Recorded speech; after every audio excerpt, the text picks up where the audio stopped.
WholeOfEngland here, and welcome to another video. So today, as you can see on screen, we're currently looking at the World of Warships main site, and there is a new article. So today it has been announced that there are going to be quite a lot of new changes with the submarines. So since the prior testing, a lot has changed, and from reading through all of the changes, I've got to say they have made a lot of improvements. So I'll cover those in a few minutes, but as a sort of very quick breakthrough, if you've not got time to actually watch the entire thing, basically they have greatly improved it, so it's a lot less difficult to go against them, I guess is the way. So they are going to be much more integrated into the game. So obviously this isn't a final thing because they are still going to be testing this heavily, but by the looks of it, they have made a lot of changes, and I will cover that shortly.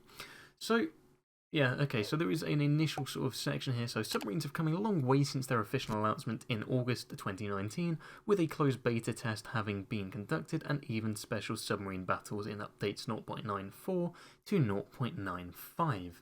For the new test, we've updated the Sonarping mechanics, added anti-submarine defences for battleships and heavy cruisers, and made many other improvements. We invite you to participate in the new stage of submarine testing. So there is a video here as well, so I will link this article in the description below. And so it's just firstly really instructing you how you can actually go into this test, so how to participate. So you can install the client right now. Your live server account details will be used to enter the test. You don't need to wait for an email with login and password data. Everyone can take part in the test. By installing the client in advance, you'll be able to prepare for the test in good time, and to install the client, you'll have to follow the step-by-step procedure below. So if you've got the Wargaming Game Center, then you navigate to the World of Warships tab, open the Game Settings menu, and select Install Additional Game Instance. Select Region TST, so I'm assuming that's just short for test, in the upper left corner of the screen that appears, and start the installation process by selecting the installation folder, as shown here. And then there are just a few testing periods in that, so by the looks of it, they're going to have sort of times when you can actually play. So testing period and conditions, so it will start in 2 days' time, Thursday the 22nd of October at 1800 CEST or UTC +2. So for me, that's going to be 5 PM in the evening, and then ends Tuesday the 27th of October at 2200 CST UTC +2, which is going to be 8 o'clock for me on Tuesday the 22nd of October. So prime times are going to be 1 PM till 8 PM UTC and 1 AM till 4 AM UTC. The server will be available during the prime times only, and this way we can get the maximum number of real players together on at one time, so as to reduce the number of bots in battles. So I'm assuming it's so they can actually see what real player input is rather than what they've coded, because that doesn't really make sense, because it would just be sort of a feedback loop of what they've made and won't really gain anything from it. So yeah, so it's saying the next prime time begins in a day. Yeah, 1 day, 19 hours, 11 minutes, and 30 odd seconds. So you've got enough time to prepare for this, and only random battles will be available. If necessary, team lineups can be completed with bots. This will reduce the time spent in queues for battles if there aren't enough players on the server to match real players on only battle.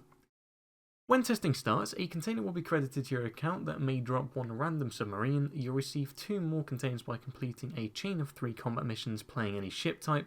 For completing the last mission, you're guaranteed to receive all 3 submarines, and to do that, you need to earn a total of 12,000 base experience points.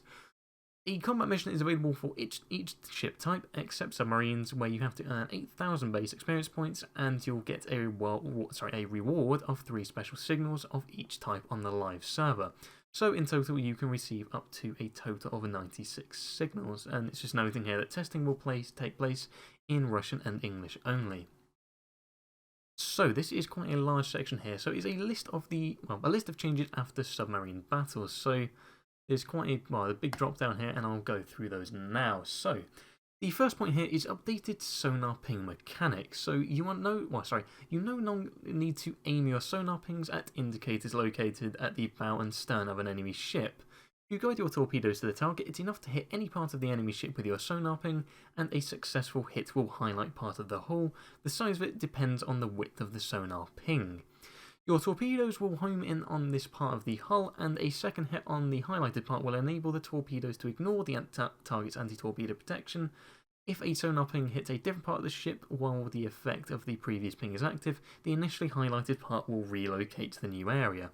It will now be easier for submarines to hit targets with sonar pings, but it will require more advanced skills to activate the effect of 2 sonar pings hitting the same area. So it's going to be more difficult because you've obviously got to hit the exact same place, which if a ship is sort of changing their course and speed and direction, you're going to sort of really need to have a very good sort of judgment of their future position. So this is sort of nothing before, because if you could get something on its broadside, you'd very easily sort of ping the sort of bound stern of the ship and then easy peasy citadels. So already that's quite good. So it's going to be, you're going to be able to sort of combat it more. So the pinged part of the target ship will also be highlighted for the player controlling the ship. If there's no line of sight between the highlighted part of the ship and the incoming torpedoes will stop homing.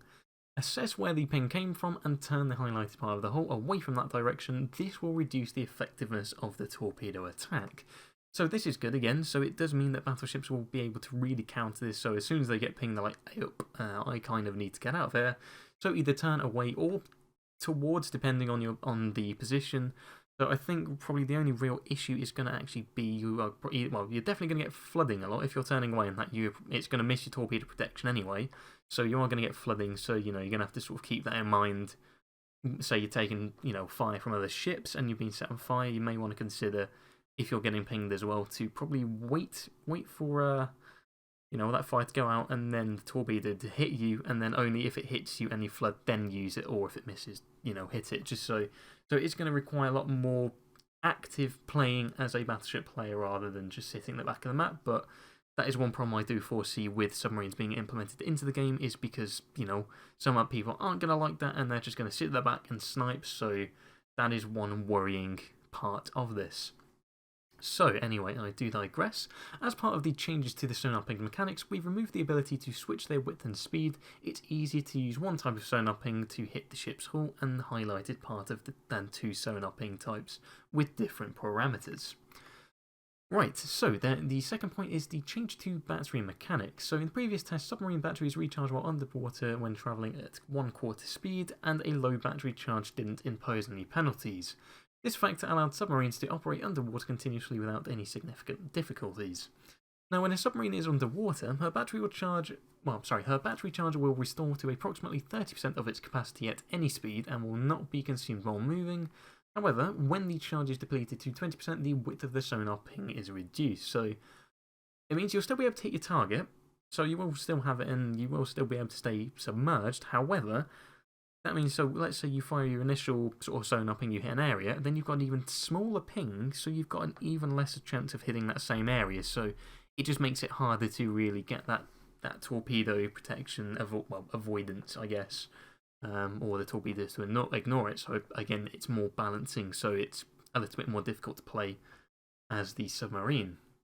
Now, yeah, I think this really the entire sort of entry is just against the submarines here, which isn't a bad thing though. So the next point here is the anti-submarine weapons for battleships and heavy cruisers. So in the new test iteration, battleships and heavy cruisers will be able to call in anti-submarine warfare aircraft. When choosing this type of weapon, the camera rises and the aiming reticle will allow you to select an area within a radius of about 10 kilometers. After a while, a group of aircraft will arrive and drop depth charges in this area, and the charges carried by the anti-submarine warfare aircraft gradually restore.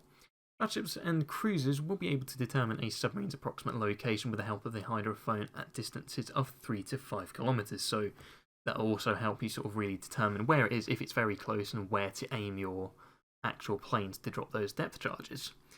For the next point, the hydrophone. Information about the submarine's approximate location received from the hydrophone of all ships will be shared with allies. The action range of destroyer hydrophones has been increased to about 7 kilometers. This change will ease the burden of anti-submarine efforts borne by destroyers. However, their depth charges remain the fastest and most effective way to destroy them. So, get on top of them and drop your depth charges is basically what they're saying. So, you've got to be a very active destroyer player.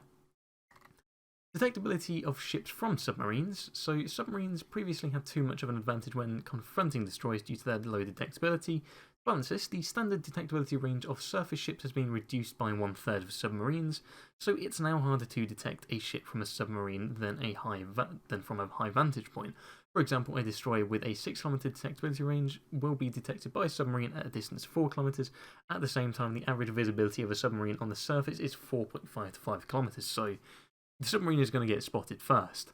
If the ship starts firing, the submarine will see her from a distance that's equal to the ship's firing range. So at that point, then obviously we'll be able to see, because you've got these massive cannons firing off. So it does still make it somewhat easy for the submarine to see stuff than just all of a sudden, oh, I'm dead because there's a destroyer spotted me.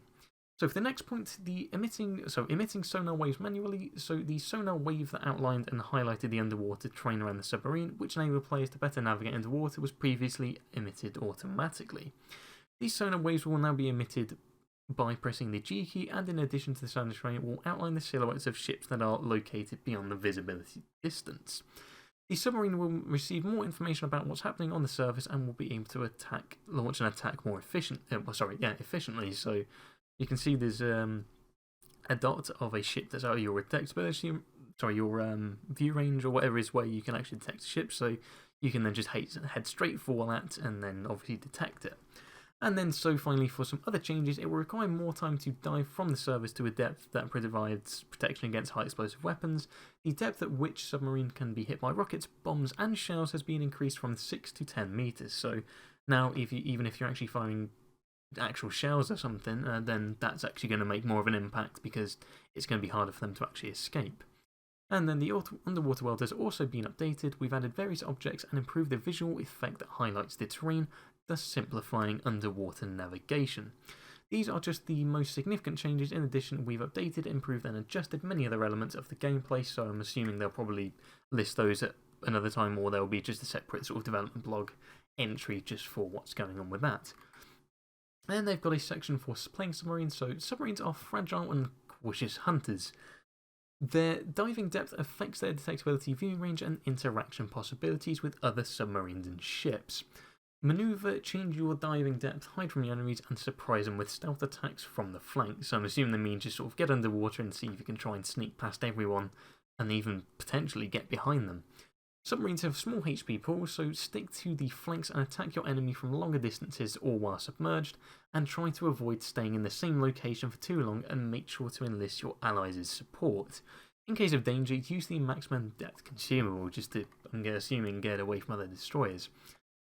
Right, so the primary targets for submarines are sluggish ships. As I say, it's, battleships will suffer the most from this. Agile targets that are capable of manoeuvring are difficult to hit, so obviously that is going to really require a lot more skill to actually be attacking those sort of ships. So submarine control, so using the WAS and D keys for horizontal movement, the F key to descend, press the C key to dive, Control plus F and Control plus C to lock the horizontal rudders to either ascend or dive. So that would be effectively the same thing as when you're in a ship and you press either Q or E to then either go left or right. 1 is for sonar pings, 2 is for the torpedoes. So, this is sort of the different aiming reticles. So, 1 so you can actually aim, fire up sonar, and 2 to then fire the torpedoes. And then G to release a wave from an underwater hydrophone, which highlights the underwater topography and displays ships, including those that are located below the underwater surface. And then there's just sort of a little diagram there. So the next section is surfaced and submerged submarines.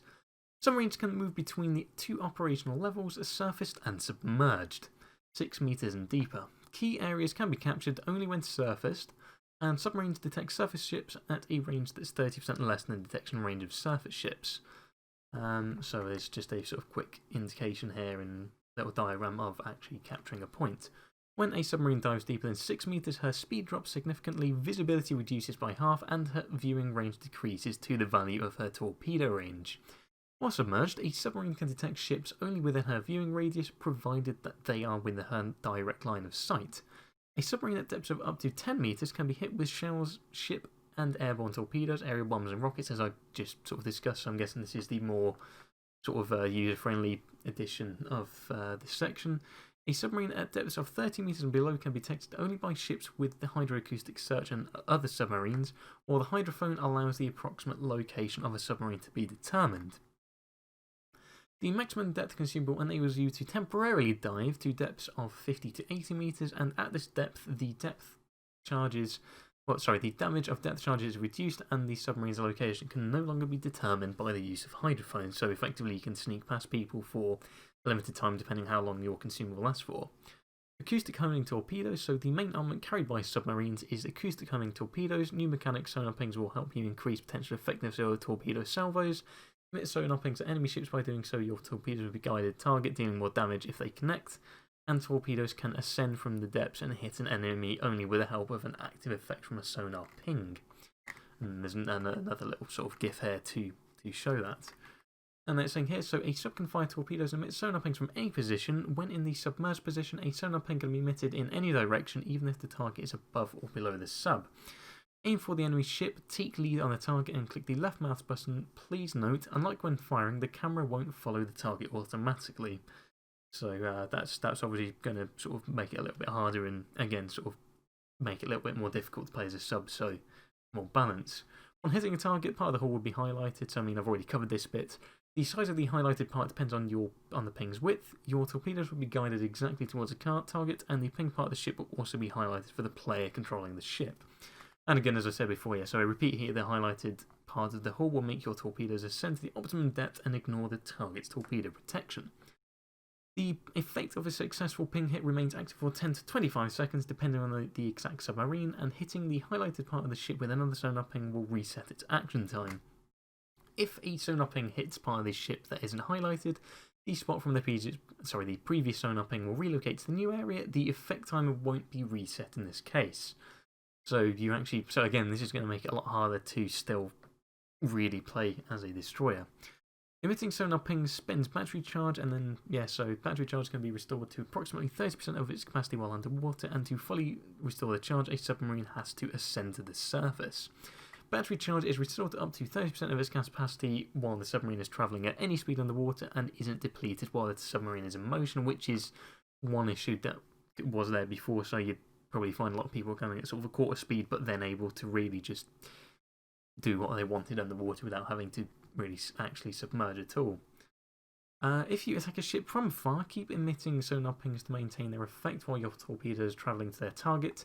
Remember that guiding your torpedo to its target will help the sonar pings, doesn't guarantee a hit. Torpedoes have very poor manoeuvrability and they lose speed when turning and aren't capable of catching up to a ship that's actively in manoeuvring. If there's no direct line of sight between the ping target and the ship and your torpedoes, their homing abilities will be disabled, so at that point then they'll just be sort of an unguided torpedo similar as what you'd get in a destroyer. And so yeah, that's going to be alright. So I don't know whether they'll sort of actually go to the surface or not, or stay at the same depth depending on when you lose the actual line of sight. Upon approaching the target to a distance of approximately 1 kilometer, torpedo homing gets disabled and it will travel straight ahead. If the enemy changes speed or course during this time, your torpedo might miss it. So, again, I'm guessing that's the same thing. And then there's a section playing against submarines. So, surface ships are equipped with hydrophones. These can detect submarine movement within a 4 to 5 kilometer radius from the ship.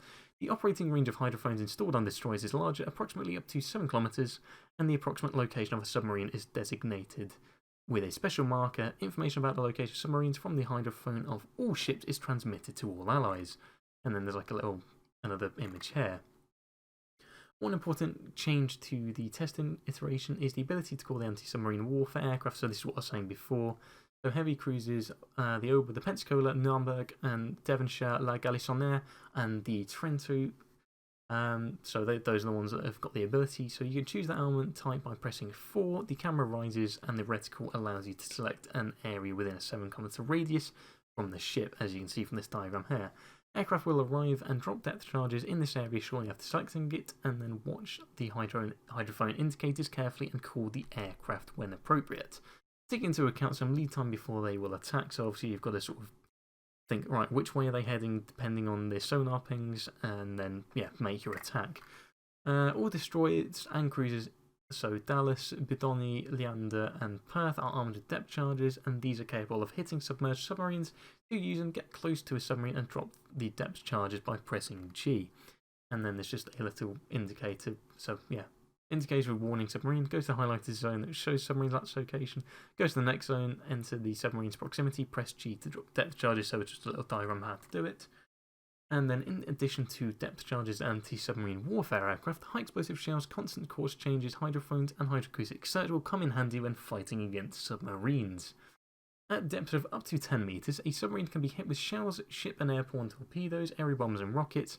High explosive shells are the most effective shell type to deploy against submarines, and they can inflict damage to a submarine even when they don't directly strike one.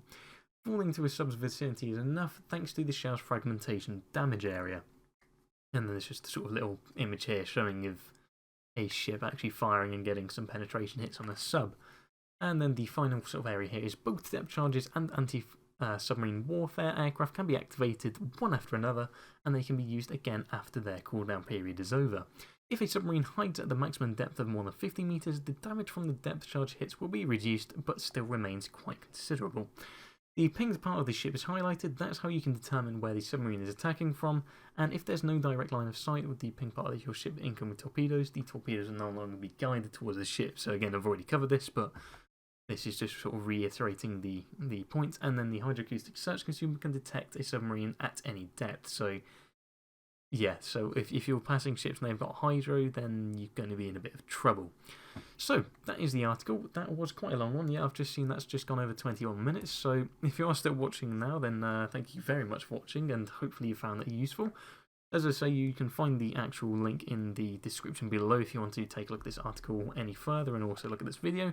But that's it from me, so thank you very much for watching. Have a good day and goodbye.